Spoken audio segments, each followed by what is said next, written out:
무더운 날씨가 계속되어지고 또 이젠 장맛비가 시작되어져서 그 어느 때보다 건강과 또 컨디션 관리를 잘 하셔야 될 때인 것 같습니다. 그렇지만 날씨에 굴하지 않고 우리의 신앙과 믿음은 계속 하나님의 나라를 향하여 달려나갈 수 있기를 소망합니다. 오늘 예배하시는 여러분들의 범사에 잘 되시는 은혜가 있기를 소망합니다. 또 영육이 강건하시는 은혜가 있기를 바랍니다.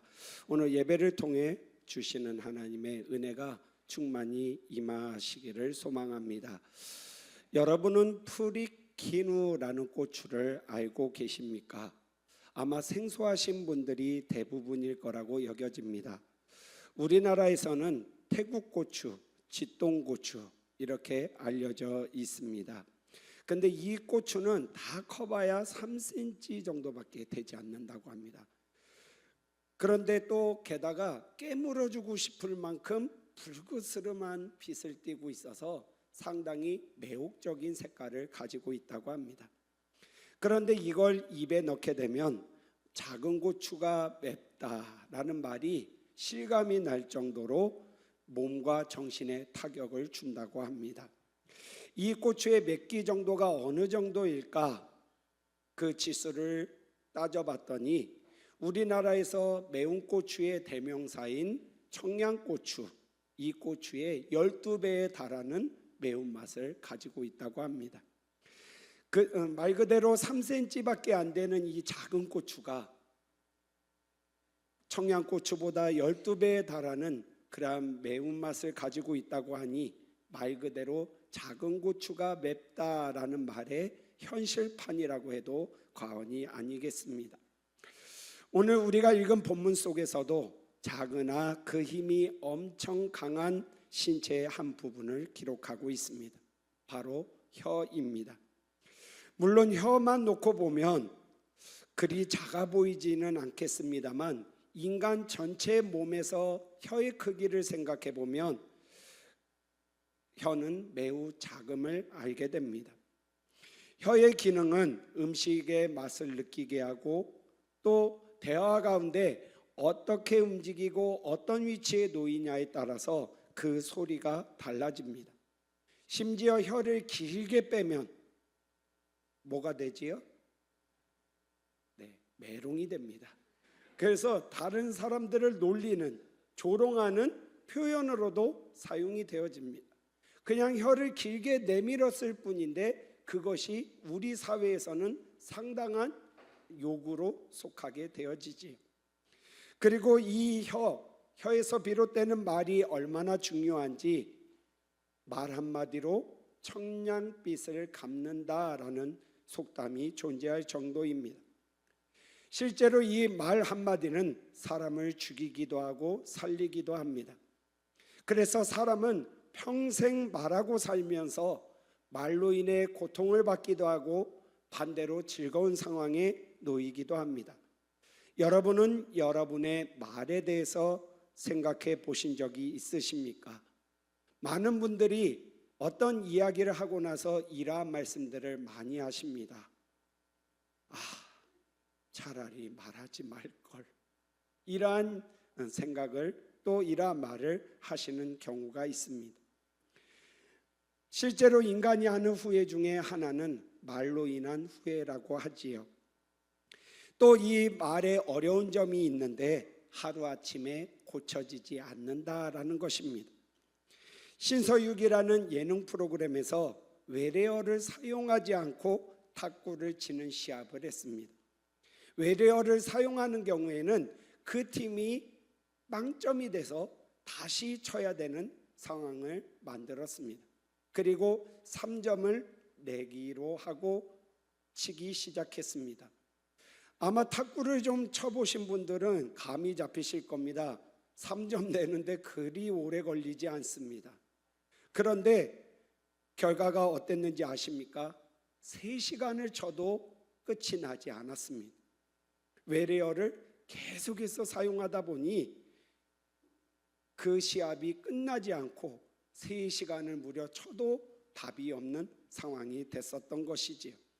이렇게 말을 고친다라는 것은 매우 어려운 일이기도 합니다.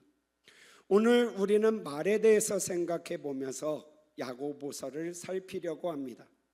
먼저 야고보서는 어떤 서신일까?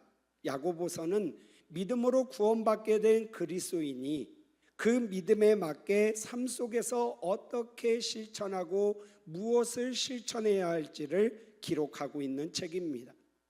그러니까 믿음이 있다, 내가 하나님을 믿는 사람이다 라고 말한다고 한다면 그 행위가 어떠해야 하는지를 기록하고 있는 책입니다.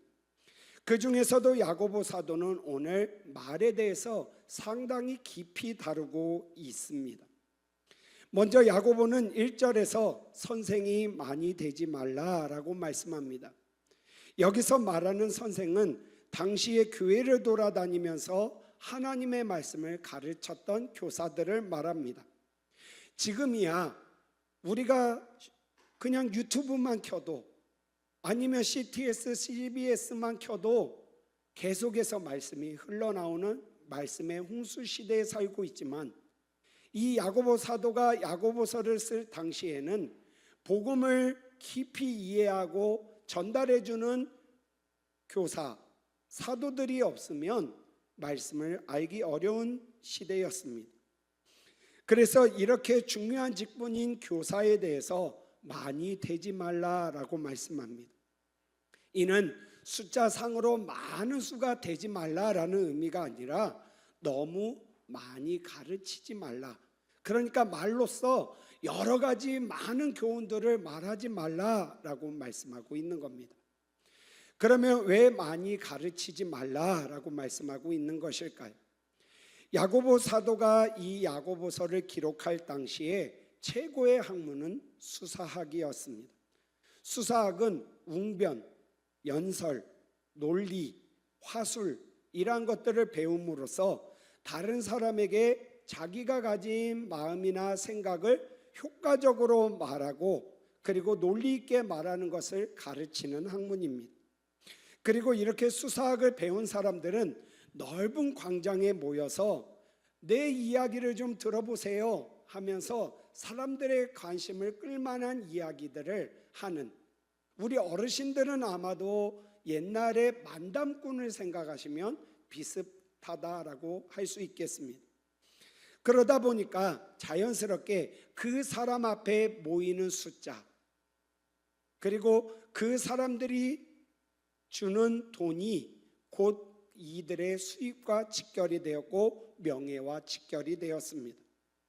그래서 돈 많이 벌고 명예가 있는 그러한 제주꾼이라는 명예를 얻기 위해서는, 또 돈을 많이 벌기 위해서는 화려하게 능숙하게 말하는 것이 필요했습니다. 그러니 당연히 수사학이 떠오를 수밖에 없는 시대였습니다. 그런데 야고보 사도는 시대의 흐름과는 다른 이야기를 합니다. 사람들 앞에서 많은 말을 하고 가르치려 하는 것이 얼마나 두려운 일인지를 깨달아라 라고 말씀합니다. 왜냐하면 자신이 말한 것만큼 삶으로 그것을 살아내야 진정한 그리스도인이 될 수 있다라고 말씀하기 때문입니다. 실제로 말을 한번 내뱉으면 돌이키기 힘든 것이 말입니다. 여러분, 여기 있는 물을 바닥에 떨어뜨렸습니다. 이 물을 100% 다시 이 생수병에다가 담으실 수 있는 분이 계십니까? 아마도 없으실 겁니다.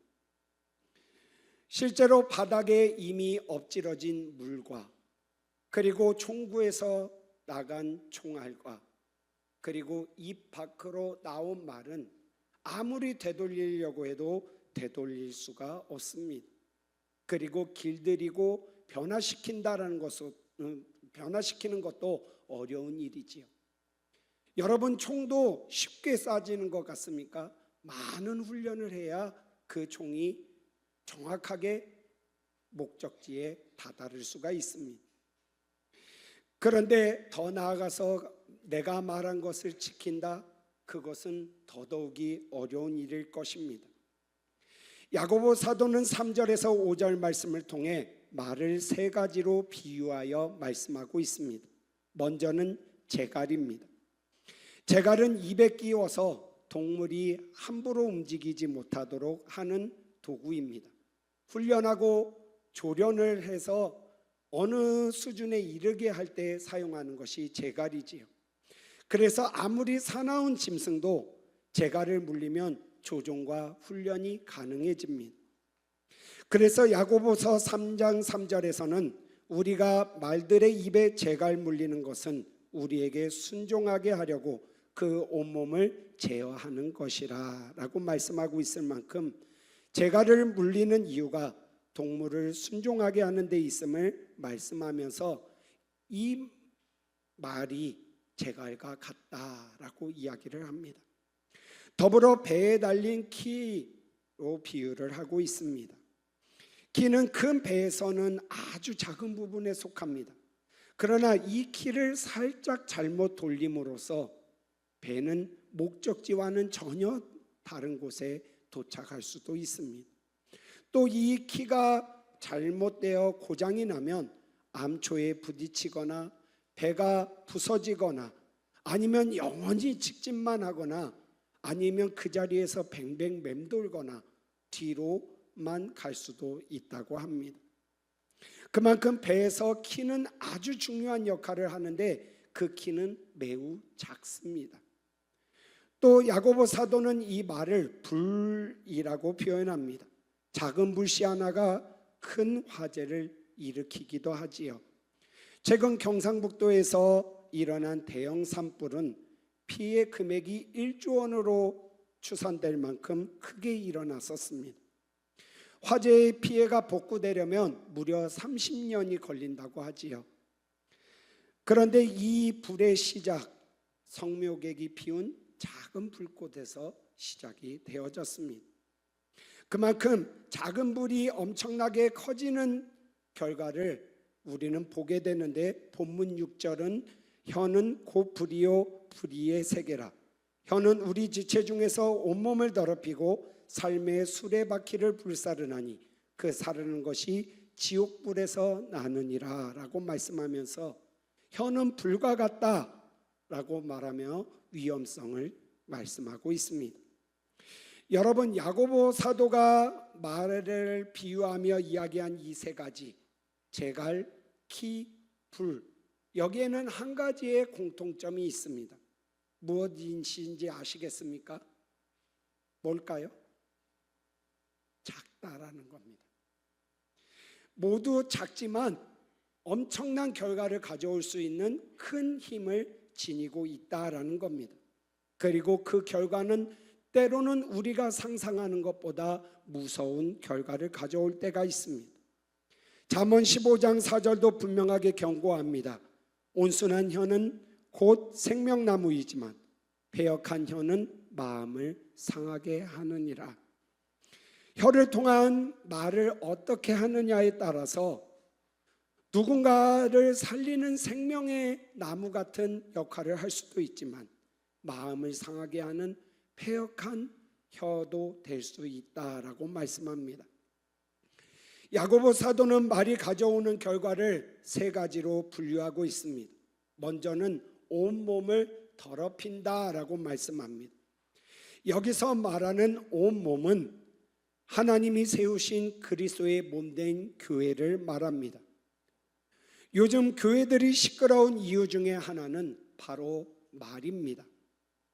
성도 간에 사랑의 말이 오고 가고 따스한 말이 오고 가야 하는데 예배 가운데 찬양하고 말씀 읽고 기도했으면서도 돌아서서는 여전히 내가 살아있어서 다른 사람의 뒷담화를 아무렇지 않게 하고 또 내 마음과 생각과 감정이 상했으면 필터링 없이 그냥 내뱉음으로 인해서 분쟁이 생기고 싸움이 일어나게 만듭니다. 아유, 저 집사는 왜 저래? 아우, 저 성도는 왜 저래? 내가 저 사람 보는 게 스트레스야. 방금 전 10분 전까지는 그리스도의 마음으로 이 세상을 살아가겠습니다 기도해 놓고 뒤로 돌아서서는 그러한 모습들이 우리 가운데 있을 수 있다라는 것입니다. 성도 간에 상처받았다고 서로를 무시하고 외면하고 말조차 섞지 않으려고 하는 그러한 모습들이 우리 안에 있을 수 있다라는 것입니다. 이는 결과적으로 교회를 깨지게 하고 이를 보시는 하나님께 영광이 되기보다 하나님의 영광을 가리우는 일이 될 수 있다라는 것입니다. 또한 말은 삶의 수레바퀴를 불살라 버린다라고 말씀합니다. 우리는 심심치 않게 뉴스나 신문이나 인터넷을 통해서 말을 잘못함으로 인해서 그동안에 쌓은 명성을 다 잃어버리고 하루아침에 옷을 벗어야 하는 사람들을 많이 보게 됩니다. 연예인들이나 정치인들이 그 자리에 오르기까지 얼마나 많은 시간, 얼마나 많이 노력했겠습니까? 그런데 말 한마디를 잘못해서 대중 앞에 사과해야 되고 국민 앞에 사과해야 되고 하루아침에 나락으로 떨어져 버리는 그러한 경우를 우리는 많이 보게 됩니다. 이번 대선만 해도 그렇지요. 한 정치인이 성에 대해서 말을 잘못했다가 그것이 꼬리뼈처럼 지금까지 따라다니고 있는 것을 우리는 보게 됩니다. 또한 야고보 사도는 말이 그 사르는 것이 지옥불에서 난다라고 말씀합니다. 악한 말 뒤에는 사탄의 계략이 있다라는 겁니다. 항상 하나님의 말씀을 생각하지 못하게 하고 하나님과의 관계가 멀어지게 만들고 다른 성도와 다른 사람들과 관계가 어렵게 만들고 하는 이 배경에는 사탄의 계략이 있는데 그 사탄의 계략이 바로 말을 통해서 드러난다라고 이야기하고 있습니다. 젊은이들 사이에 디스한다라는 표현이 있습니다. 남의 인격을 짓밟고 자존감마저 바닥치게 하는 말을 할 때 사용하는 말입니다. 입만 열면 공격하고 비교하고 그 사람의 마음과 감정을 무너뜨리게 하는 일들이 우리 안에 있더라라는 겁니다.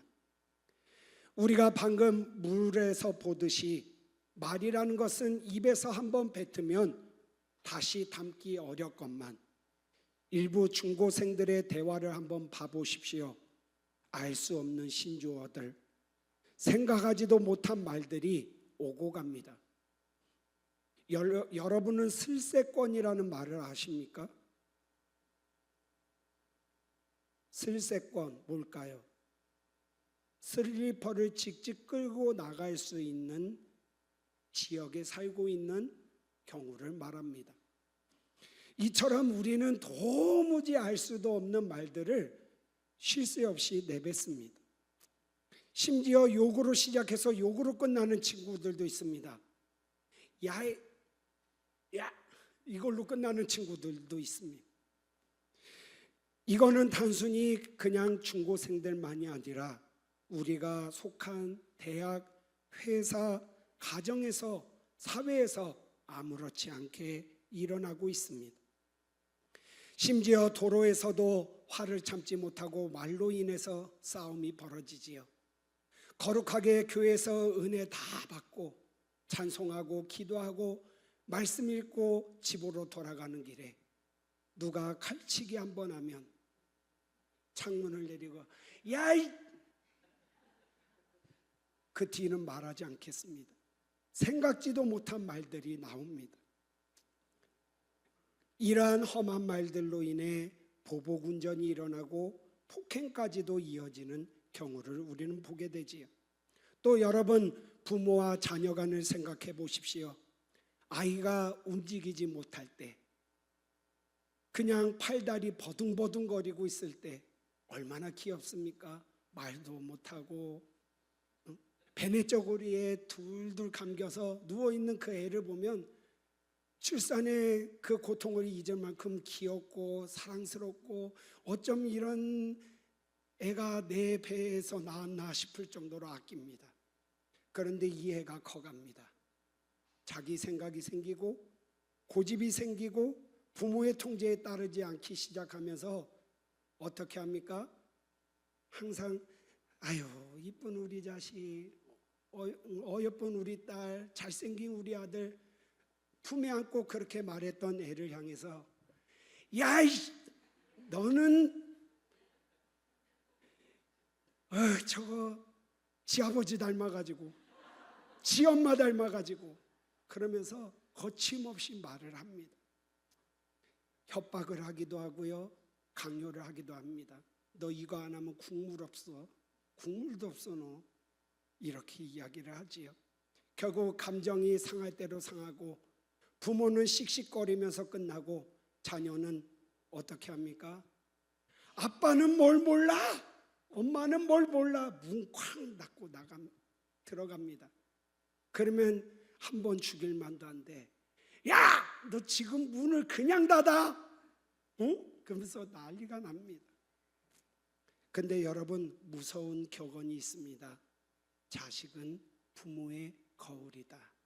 자식은 부모의 언어 습관을 듣고 말을 배운다라는 말이 있습니다.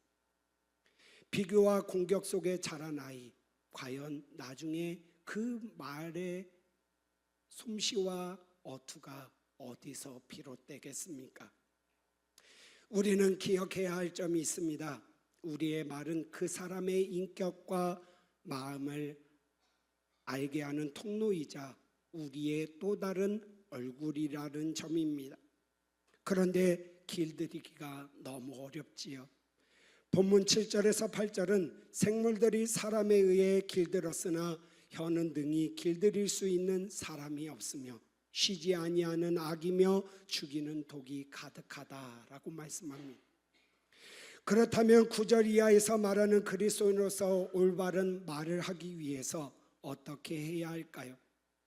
먼저는 우리에게 말을 주신 이유를 생각하실 수 있기를 바랍니다. 하나님이 우리에게 입을 주시고 말을 주신 이유가 무엇이겠습니까? 이사야 43장 21절입니다. 이 백성은 내가 나를 위하여 지었나니 나를 찬송하게 하려 함이니라. 말씀에서 보듯이 우리가 지어진 목적과 우리에게 말을 주신 이유를 분명하게 말씀하고 있습니다. 하나님을 찬송하게 하려 함이라. 그런데 우리는 찬송하기보다는 말로 남의 인격을 무너뜨리고 그 사람의 마음을 짓밟고 그리고 때로는 자존감마저 무너지게 만듭니다. 만약에 그러한 말을 하고 있다면 하나님이 우리에게 입을 주신, 말을 주신 목적과 뜻에 합당하게 살고 있는 것일까요? 디모데후서 2장 2절입니다. 또 내가 많은 증인 앞에서 내게 들은 바를 충성된 사람들에게 부탁하라. 그들이 또 다른 사람들을 가르칠 수 있으리라. 무슨 말이냐면 우리 입에서 나오는 말은 항상 하나님을 향한 이야기, 하나님을 나타내는 이야기가 되어야 된다라는 겁니다. 그래서 나의 말을 들은 그 사람이 또 나아가서 복음을 전하고 하나님의 말들을 전함으로 재생산이 이루어지게 해야 한다라는 것입니다. 또한 야고보 사도는 우리에게 말에 대해서 한번 참을 것을 말씀합니다. 잠언 25장 15절은 이렇게 이야기합니다. 오래 참으면 관원도 설득할 수 있나니 부드러운 혀는 뼈를 꺾느니라. 말하기 전에 한번 참고 말하는 것이 지혜롭다라는 것입니다. 참을 인자 셋이면 모두 면한다고요? 살인도 면한다라는 말이 있습니다. 이 말을 하기 전에, 내가 어떠한 말을 하기 전에 이 말이 가져올 상황과 그리고 어떤 영향, 어떤 여파가 생길지를 우리는 항상 말할 수 있어야 합니다. 물론 쉽지 않은 부분이지요. 이 부분에서 나는 자유하다라고 말할 수 있는 사람 우리 중에 아무도 없을 겁니다. 불완전하고 연약한 존재이기에 쉽지는 않지만 이런 부분을 놓고 기도하셔야 되고 하루하루 다듬어져 갈 수 있도록 훈련하셔야 합니다. 고린도후서 4장 16절입니다. 그러므로 우리가 낙심하지 아니하노니 우리의 겉사람은 낡아지나 우리의 속사람은 날로 새로워지는도다. 이 말씀을 기억하시면서 내 인격과 내 말의 성숙을 통하여 내가 어제보다는 더 예수를 닮은 사람으로 우리는 다듬어져 갈 수 있어야 합니다. 또한 중요하게 기억하실 부분이 있습니다. 여러분, 좌우 앞뒤 한번 이렇게 쓱 돌아보십시오. 뭐 이렇게 생긴 게 다 있나 싶으시지요? 그런데 여러분, 지금 여러분이 돌아보신 주변의 분들은 하나님의 형상을 따라 지음받은 하나님의 자녀입니다. 잠언 25장 23절은 이렇게 말씀합니다. 북풍이 비를 일으킴같이 참소하는 여는 사람의 얼굴에 분을 일으키느니라. 내 기분과 감정에 따라 말하고 상대방을 헐뜯거나 확인되지 않은 이야기를 사실인 것처럼 말하는 것은 결코 좋은 상황을 가져오지 못합니다. 그 사람 사기 맞았대로 시작한 게 나중에 어떻게 됩니까? 전 재산 다 탕진했대. 말이 점차 부풀어지고 좋지 못한 결과를 가져옵니다. 게다가 상대방은 하나님이 하나님의 형상을 따라 지으신 사람입니다. 하나님도 소중히 여기시는 그 사람을 내가 무슨 자격이 있어서 함부로 대할 수 있느냐라는 것입니다. 요한일서 4장 20절입니다. 누구든지 하나님을 사랑하노라 하고 그 형제를 미워하면 이는 거짓말하는 자니 보는 바 그 형제를 사랑하지 아니하는 자는 보지 못하는 바 하나님을 사랑할 수 없느니라. 하나님을 사랑한다고 예배한다라고 하는 사람이 다른 형제를 향하여 독하게 말하고 미워하고 그러한 감정들을 내뱉는 말을 하고 있다면 하나님을 사랑하는 자가 아니다라고 성경은 단호하게 말합니다. 그래서 우리는 말하는 가운데 상대방도 하나님이 기이 여기시는 소중한 자녀이다 라는 것을 생각하고 말해야 합니다. 저 사람의 아버지가 내가 믿고 있는 하나님이시라는 사실을 우리는 잊어서는 안 됩니다. 그래서 내 옆에 있는 사람, 내가 쉽게 말할 수 있는 그 사람도 하나님이 아버지 되시는 하나님의 또 다른 자녀임을 기억하며 말하실 수 있는 지혜와 사랑의 사람이 되시기를 축복합니다. 사랑하는 여러분, 말이 우리의 마음대로 되지 않습니다. 사람은 감정이 있는 존재라서 항상 좋은 말, 바른 말만 한다는 것이 쉽지 않습니다. 예수님의 수석 제자인 베드로는 말로서 최고의 표현을 했지요. 예수님을 향하여 주는 그리스도시요 살아계신 하나님의 아들이니이다. 그랬던 베드로, 그 입으로 뭐라고 말했습니까? 침을 뱉으면서 나는 저 사람을 도무지 알지 못하노라 저주했던 사람입니다. 한 입에서 예수님을 향하여 믿음의 고백과 저주를 동시에 뱉었던 사람입니다. 그러면 베드로만 문제일까요? 우리도 베드로와 성정이 같은 사람인지라 우리도 한 입에서 단물과 쓴물을 낼 수 있는 사람들입니다. 그러나 여러분, 그래서 그것을 합리화하시겠습니까? 작은 고추와 같은 풀이 킨 후 그 짙은고추와 같은 혀를 그냥 매운맛으로 내버려 두실 겁니까? 아우, 나는 원래 말이 그래가지고 어투가 그래가지고 어쩔 수 없어. 당신 이해를 해. 이렇게 그냥 내버려 두실 겁니까? 우리의 교회와 가정과 삶 가운데 참 많은 말들이 오고 갑니다. 그 중에는 생명을 살리고 좋은 감정을 주며 누군가를 세워주는 말이 있는가 하면 또 어떤 말은 부정적인 느낌을 주고 그 사람의 자존감을 무너뜨리고 나쁜 감정을 갖게 하며 심지어 그 사람의 마음이 무너져서 돌이킬 수 없는 지경에 이르게 할 정도로 죽이는 말이 있습니다. 나는 교회에서, 직장에서, 가정에서 다른 성도와 동료와 가족과 교제하는 가운데 어떻게 말하고 있었는지를 생각해 보실 수 있기를 바랍니다. 작지만 매운 힘을 가진 프리키누 쥐똥고추처럼 우리 혀에서 나오는 말은 작지만 매운 힘을 가졌습니다. 그리고 이를 분명 제어하고 길들여야 하는데 어렵기에 우리는 성령의 도우심을 구해야만 합니다. 요한복음 14장 6절입니다. 보혜사 곧 아버지께서 내 이름으로 보내실 성령, 그가 너희에게 모든 것을 가르치고 내가 너희에게 말한 모든 것을 생각나게 하리라 라고 말씀합니다.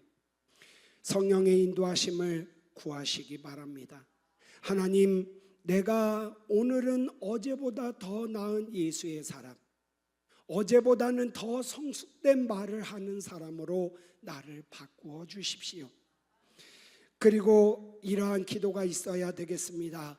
하나님 아버지, 나의 입술에서 찬송이 나오게 하시되 하나님의 형상대로 지음받은 다른 사람을 쉽게 판단하고 내 감정대로만 말하지 않게 하옵소서.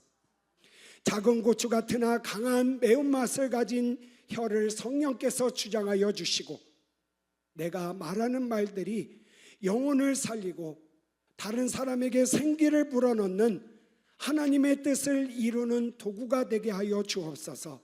이렇게 기도하시면서 올바르고 덕이 있는 말로 여러분과 여러분 주변을 살리시는 삶을 살아가시고 또 교회를 아름다운 말이 오고 가는 그런 아름다운 교회로 만드시는 데에 미랄이 되시는 여러분 되시기를 높으신 예수님의 이름으로 축복합니다.